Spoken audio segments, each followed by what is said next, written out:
Yan mga kaayos, meron po tayong battery ng Honor mga kaayos. So tatanggalin po natin tong kanyang BMS mga kaayos sa pinaka basic na technique ko mga kaayos. Yan, so tutunawan ko lamang po ng tingga yung terminal, bawat terminal sa battery na to.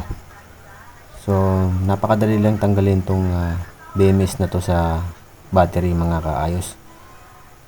Ang kagandahan nito, kung may mga sira kayong battery, so pwede pa natin gamitin yung BMS in case man na hindi pa sira mga kaayos.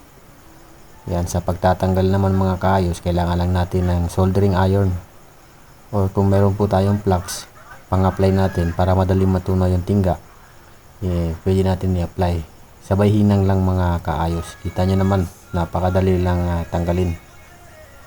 Basic lang to mga kaayos.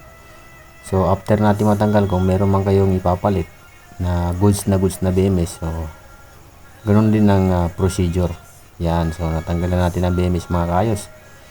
So linis lang.